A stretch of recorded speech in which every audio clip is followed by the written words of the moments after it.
जी sir. Sir, dairy product के बाद आप एक समाज सेवा के रूप में भी आपको जाना जाता है, तो आपने कहाँ-कहाँ जो भोजन व्यवस्था की भी आपने व्यवस्था करी है, जी। तो कहाँ हम लोग इसको बनाते हैं और कैसे सप्लाई करते हैं और कितने लोगों को करते हैं?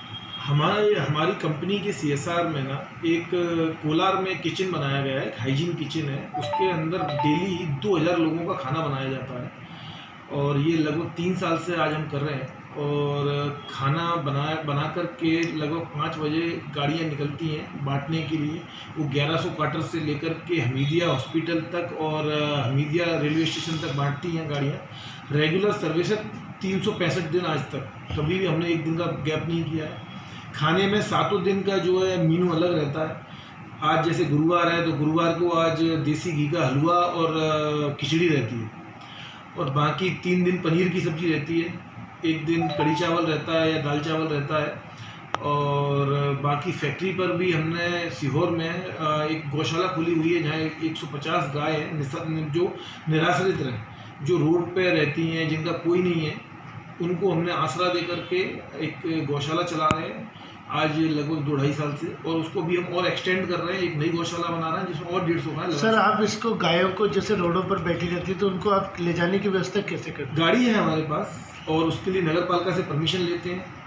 नगर पालिका वाले हमारे यहाँ हेल्प करते हैं और गांव वाले हमारे यहाँ कहीं छोड़ के चले जाते हैं जो नहीं पाल सकते, जो उस गाय को नहीं खिला सकते, वो हमारे यहाँ गेट पे छोड़ के चले जाते हैं। वो हम उन्हें सर, आप जो गायों को रास्ते से उठाते हैं, कई गायों के एक्सीडेंट हो जाते हैं, कई रोडों पर बीमार पड़ी रहती हैं, तो उनको ले जाकर फिर क्या डॉक्टर्स हैं हमारे यहाँ 3 डॉक्टर्स फिक्स है हमारे यहाँ जो कि गाय का परमानेंट इलाज करते हैं और उसको सर्वे करते रहते हैं। सर, ये प्रेरणा आपको कैसे है? ये गायों की गौ सेवा की प्रेरणा मेरे पिताजी से मुझे मिली थी। मेरे पिताजी ने बोला था मुझसे कि जब मुझे किसी ने बोल दिया था कि वास्तु दोष है आपकी फैक्ट्री में, ये है वो, तो मेरे पिताजी ने बोला था कि एक गाय आप पाल लोगे ना सारे वास्तु दोष खत्म हो जाते हैं। तो वहीं से प्रेरणा चालू हुई और हमने गौशाला। अच्छा मोदी जी, जो आप जैसे गायों को जब जाते हो और गौशालाओं के बीच में आप जब गायों के रहते हो तो आप कैसा फील महसूस करते हैं कि उनको चारा डालना, घास डालना?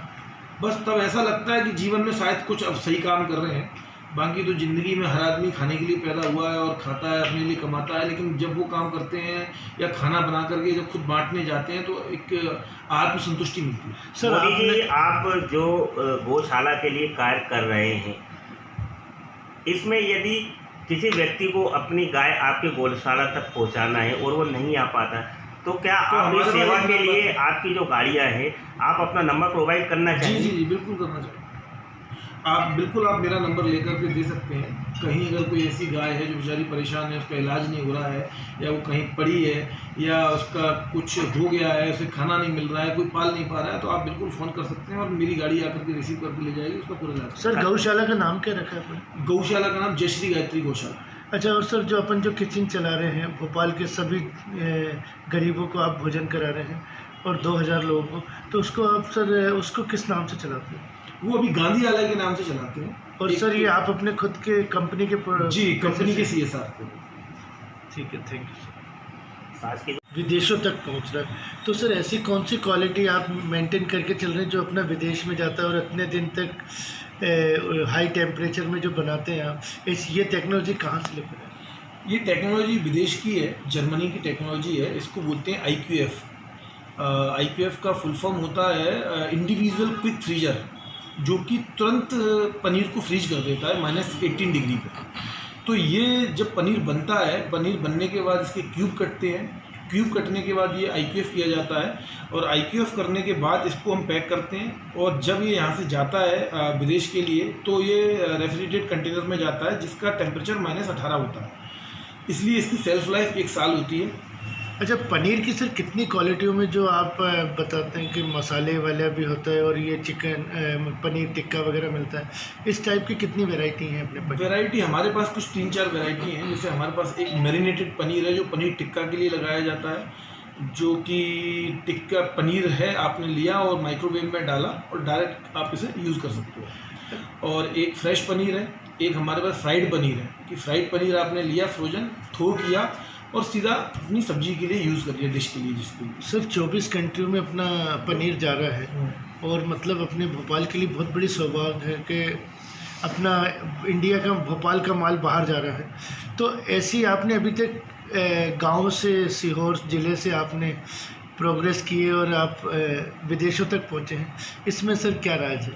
राज ऐसा है कि मैं पहले, मेरा एक सपना था कि मैं एक्सपोर्ट करूं, तो मैंने जब ये फैक्ट्री डाली थी तो मेरा गोल था कि मैं एक्सपोर्ट करूंगा। तो मैंने पहले 2-3 साल लोकली काफ़ी पनीर सप्लाई किया। उसके बाद धीरे धीरे मैंने कुछ सर्टिफिकेशंस करवाए, धीरे धीरे मैंने मशीनें मंगवाई, इंपोर्ट की मशीनें, और कुछ कंसल्टेंट लिए। हमारे यहाँ कंपनी में अच्छे डेयरी टेक्नोलॉजिस्ट हैं, उनके साथ मिलकर के हमने प्रोडक्ट को जनरेट किया, बढ़िया बनाया, और फिर मार्केटिंग की हमने विदेशों में, मेरे लोगों ने, मैंने खुद जाकर के मार्केटिंग की और स्टार्ट किया। सर ये कितने साल का सफ़र है अपना? ये अभी 8 साल का सफ़र। अच्छा, और सर अब नई प्रोडक्ट आप कौन कौन से लॉन्च कर रहे हैं? अभी हम एक तो हम दूध ला रहे हैं मध्य प्रदेश के लिए, फ्रेश मिल्क, मॉर्निंग मिल्क, और फ्लेवर्ड पनीर ला रहे हैं, जो कि फ्लेवर्ड पनीर वो रहेगा 100 ग्राम और 200 ग्राम में, और उसकी सेल्फ लाइफ 1 ईयर होगी।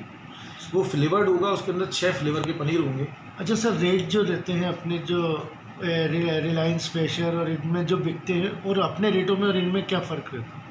फ़र्क कुछ नहीं है। हाँ, रिलायंस में भी हमारा पनीर बिकता है, अमूल का भी बिकता है, सांची का भी बिकता है, सेम रेट है, बस 2-4-5 रुपये उनके ऊपर होते हैं, हमारे नीचे होते हैं, इतना फर्क मतलब MRP अपनी? हाँ, MRP में जैसे मेरी MRP और अमूल की MRP लगभग सेम है। सर ये जो गायत्री फ्रूट, ये फ्रूट प्रोडक्ट अपना है, ये क्या क्या प्रोडक्ट बनाता है? ये अभी मिल्क पाउडर बनाता है, होल मिल्क पाउडर बनाता है, ये वे पाउडर बनाता है, घी बनाता है, पनीर बनाता है, चीज़ बनाता है, रसगुल्ला बनाता है, गुलाब जामुन, रसमलाई फ्रोजन बनाता है, और चीज़ में हम काफ़ी वैरायटियों में काम कर रहे हैं, और वहाँ की नए प्रोडक्ट्स और नए ला रहे हैं। इनकी क्वालिटी के लिए क्या प्रोडक्शन है हमारा, क्या क्या इसकी सैम्पलिंग होती है, तब हम इसको एक्सपोर्ट कर पाएँ? क्वालिटी के लिए जब हमारे पास दूध आता है तो पहले उसे हम सारे पैरामीटर्स पर चेक करते हैं, उसके बाद ही हमारे पास दूध खाली होते हैं टैंकर। उसके बाद जब प्रोडक्ट बन जाता है तो उसके बाद भी हमारी क्वालिटी की टीम प्रोडक्ट को चेक करती है, वेरिफिकेशन करती है, जब वो पास कर देती है तो वो मार्केट में जाता है। सर दूध अपना कहाँ कहाँ से आता है? दूध हमारा लगभग फैक्ट्री से 150 किलोमीटर के सराउंडिंग से आता है। मतलब कितने? आष्टा, ब्यावरा, इंदौर, बड़नगर, और भी सुजालपुर, शाजापुर। क्योंकि सर 7 सालों में सर आपने ये प्रोडक्ट आज बड़ी ऊंचाई में पहुंच चुका है, तो इसको पहुंचाने के लिए आप किन किन संघर्षों से निकले हैं? क्योंकि इन प्रकार के प्रोडक्ट में हमेशा मार्केट में कहीं ना कहीं वो चीज़ देखी जाती है कि इसमें खामियाजा बहुत ज़्यादा बताया जाता है। ये इसमें देखिए, हम कब शुरू में फाइनेंशियल काफ़ी परेशानियां आई। जब मैंने प्लांट डाला तो मेरे लोन होने में बहुत सारी दिक्कतें आई, तो एक तो फाइनेंशियल काफ़ी परेशान हुए, लेकिन सफ़र करते रहे और चलते रहे। उसके बाद प्रोडक्ट को डेवलपमेंट करने के लिए काफ़ी परेशानियां ली और काफ़ी टास्क लिए, लोगों को लिया, काफ़ी इन्वेस्टमेंट किया, रिस्क उठाई, लोन लिए, तो रिस्क लिए, लेकिन रिस्क के साथ साथ हमने सफलताएं भी ली, क्योंकि हमारा फोकस हमेशा क्वालिटी को लेकर के रहा। सर डिजिटल मार्केट विदेश तक कैसे करते थे? अभी विदेशों में डिजिटल मार्केटिंग नहीं कर रहे हैं। हमारे कुछ लोग हैं कंपनी के जो कि डायरेक्ट विदेशों में जाकर के मार्केटिंग करते हैं, लोगों से संपर्क करते हैं, अपने प्रोडक्ट के सैंपल्स देते हैं, अप्रूव होते हैं। फिर हमारे कुछ इंडिया के सर्टिफिकेशंस हैं जो कि हमने ले रखे हैं, जैसे कि BRC है, EIA है, EOU है, आपका ISO है, HACCP है, ये सारे सर्टिफिकेशंस करवाए थे। सर हमारा जो प्रोडक्ट हाउस है जो बना हुआ है, जहाँ से हमारा प्रोडक्शन तैयार होता है, वहाँ पे हम किन किन सावधानियों को बरतते हैं और कितना हाइजेनिक है वो?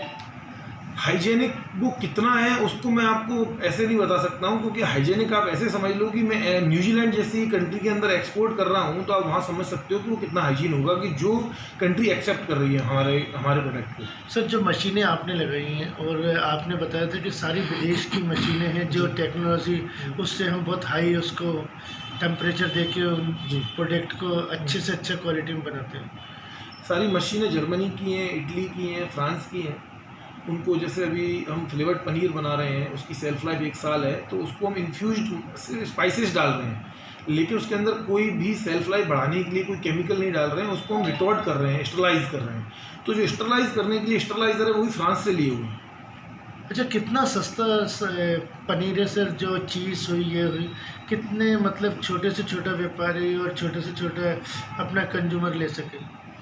चीज़ और पनीर तो ऐसा है कि आज सस्ते से सस्ता क्या 60 रुपये में पनीर मिल रहा है, तो मुझे लगता है कि सभी बाइंग कर सकते हैं और लेते ही। Thank you sir.